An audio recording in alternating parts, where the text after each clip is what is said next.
Hello friends, welcome to ஆர்கேஷ் with PM channel. இன்றைக்கி நம்ம சேனலில் நம்ம எல்லாருமே வெயிட் பண்ணிட்டு இருந்த இந்து சமய அறநிலையத்துறையிலிருந்து ஒரு சூப்பரான ஒரு நோட்டிஃபிகேஷன் தான் ரிலீஸ் பண்ணியிருக்காங்க. அதை பற்றின கம்ப்ளீட் டீட்டெயில்ஸ் தான் ஒன் பை ஒன் எக்ஸ்ப்ளனேஷன் வந்து பண்ண போகிறேன். இந்த வீடியோவை லாஸ்ட் வரலும் ஸ்கிப் பண்ணாமல் பாருங்கள்.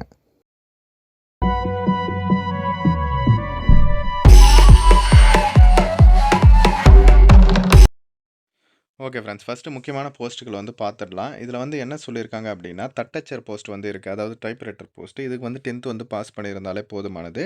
அதுக்கப்புறம் பார்த்தீங்கன்னா, டைப் ரைட்டிங் வந்து பாஸ் பண்ணியிருக்கணும் அப்படின்ற மாதிரி சொல்லியிருக்காங்க. தமிழ் மற்றும் ஆங்கிலத்தில் பார்த்தீங்கன்னா சீனியர் வந்து டைப் ரைட்டிங் முடிச்சிருக்கணும் அப்படின்ற மாதிரி சொல்லியிருக்காங்க. அதுக்கப்புறம் பார்த்தீங்கன்னா, அந்த சிஓஏ அதாவது கம்ப்யூட்டர் ஆஃபீஸ் ஆட்டோமேஷன்னு சொல்லுவாங்க. அந்த கவர்மெண்ட் சர்டிஃபிகேட்டும் வந்து வச்சுன்னு இருக்கணும் அப்படின்ற மாதிரி சொல்லியிருக்காங்க. அப்படி இல்லைன்னா நீங்கள் அதுக்கு ஈக்குவலாக கம்ப்யூட்டர் சர்டிஃபிகேட் வச்சுன்னு இருந்தாலும் ஓகே அப்படின்ற மாதிரி சொல்லியிருக்காங்க. சரிங்களா? அதையுமே வந்து பார்த்துக்கோங்க. ஆனால் கவர்மெண்ட்டு தான் வந்து கேட்குறாங்க. சரிங்களா? இதெல்லாம் முடிச்சிருந்தா நீங்கள் இந்த தட்டச்சர் போஸ்ட்டுக்கு அப்ளை பண்ணலாம். பர்மனெண்ட்டான கவர்மெண்ட் ஜாப் தான். ரூ. 15,300 வந்து சேலரி. ஓகேவா? அதுக்கடுத்து பார்த்தீங்கன்னா, பல வேலை அப்படின்ட்டு ஒரு போஸ்ட்டு 2 போஸ்ட் வந்து குடுத்துருக்காங்க. அது வந்து பார்த்தீங்கன்னா, தமிழ வந்து எழுத படிக்க தெரிஞ்சிருக்கணும். 8th வந்து பாஸ் பண்ணியிருந்தாலே போதுமானது அப்படின்ட்டு சொல்லியிருக்காங்க. அதுக்கப்புறம் பார்த்தீங்கன்னா, காவலர் போஸ்ட்டு அந்தந்த லொகேஷனுமே வந்து குடுத்துருக்காங்க பாருங்க. எந்த கோயில்ல வந்து உங்களுக்கு போஸ்டிங் இருக்க போகுது அப்படின்ட்டு. காவலருக்கு பார்த்தீங்கன்னா, தமிழ வந்து எழுத படிக்க தெரிஞ்சிருக்கணும். 8th வந்து பாஸ் பண்ணியிருந்தாலே போதுமானதுன்ட்டு சொல்லிட்டாங்க. சரிங்களா? ஈஸி தான். அதுக்கப்புறம் பார்த்தீங்கன்னா, கணினி இயக்குபவர் அப்படின்ற ஒரு போஸ்ட் வந்து இருக்குது. ரூ. 15,000 உங்களுக்கு வந்து சேலரி. ஓகேவா? தொகுப்பூதியம்னு சொல்லியிருக்கிறது எல்லாமே வந்து டெம்பரவரி ஜாப் தான். சரிங்களா? தொகுப்பூதியம்னாங்களே டெம்பரவரி அப்படின்ட்டு அர்த்தம். அதுக்கப்புறம் பர்மனன்ட் பண்ணுவாங்களா என்ன ஏதுன்ட்டு அதை பற்றி அவங்க போடல. பட் இது வந்து டெம்பரவரி அப்படின்ட்டு சொல்லியிருக்காங்க. இதுக்கு வந்து பார்த்தீங்கன்னா, நீங்க வந்து ஒரு டிகிரி வந்து கம்ப்ளீட் பண்ணியிருக்கணும். கம்ப்யூட்டர் சயின்ஸில அப்படின்ட்டு சொல்லியிருக்காங்க. அதே மாரி பார்த்தீங்கன்னா, கம்ப்யூட்டர் ஆட்டோமேஷன் அந்த சர்டிஃபிகேட்டு, அதுக்கப்புறம் பார்த்தீங்கன்னா, இங்கிலீஷ் சீனியர் டைப் ரைட்டிங் வந்து முடிச்சிருக்கணும் அப்படின்ற மாரி சொல்லியிருக்காங்க. அதையுமே வந்து பார்த்துக்கோங்க. இங்கிலீஷ் டைப் ரைட்டிங்னு சொல்லியிருக்காங்க. சீனியர் வந்து மென்ஷன் பண்ணல. அதனால வந்து ஜூனியர் கூட அப்ளை பண்ணுங்க. அதுக்கடுத்து பார்த்தீங்கன்னா, டிரைவர் போஸ்ட்டுமே வந்து இருக்கு. இதற்கு வந்து பார்த்தீங்கன்னா, நீங்க 8th வந்து பாஸ் பண்ணியிருந்தாலே போதுமானது. அதுக்கப்புறம் டிரைவிங் லைசென்ஸ் வச்சுன்னு இருக்கணும் அப்படின்ட்டு சொல்லியிருக்காங்க. 1 இயர் எக்ஸ்பீரியன்ஸுமே வந்து கேட்டிருக்காங்க. அதுக்கடுத்து பார்த்தீங்கன்னா, செவிலியர் போஸ்ட்டு ரூ. 14,000 சேலரி.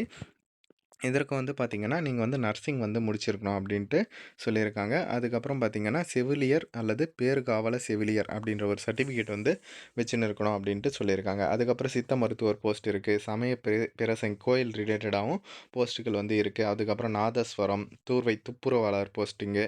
அதுக்கு வந்து தமிழ் எழுத படிக்க தெரிஞ்சிருந்தாலே போதும். 8th வந்து பாஸ் பண்ணியிருக்கணும் அப்படின்ட்டு சொல்லியிருக்காங்க.